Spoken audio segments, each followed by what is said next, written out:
Umi Pipik menjadi salah satu panitia dalam acara kajian yang menghadirkan ulama terkenal asal Yaman Al-Habib Umar bin Hafiz. Acara tersebut berlangsung di Masjid Istiqlal, Jakarta pada Minggu 20 Agustus 2023 subuh lalu. Acara tersebut pun dihadiri sejumlah rekan artis diantaranya Deddy Corbuzier, Baim Wong, Gilang Dirga, Irfan Hakim, Baby Romeo, Ananda Omesh, Abizar Al-Ghifari, dan lainnya.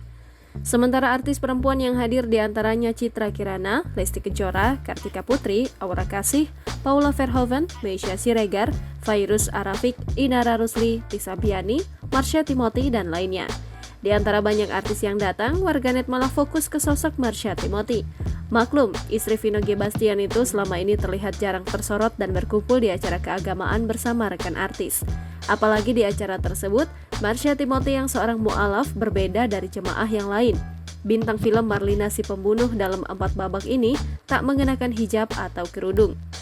Meski begitu, Marsha terlihat begitu serius menyimak acara dan mendengarkan dengan seksama ketika Al-Habib Umar bin Hafiz bicara di depan jemaah. Mengutip dari unggahan Umi Pipik, banyak warganet yang menyorot penampilan Marsha Timothy. Ada sejumlah warganet yang menyayangkan Marsha yang tak menutup kepalanya. Namun tak semua warganet berpendapat demikian. Banyak yang tetap memuji Marsha Timothy karena sudah mau mengikuti kajian agama. Soal berhijab atau berkerudung, biar itu menjadi urusan pribadi Marsha dengan Allah. Sementara warganet lain begitu terkesan melihat ada sosok Marsha Timothy di antara para artis hijrah.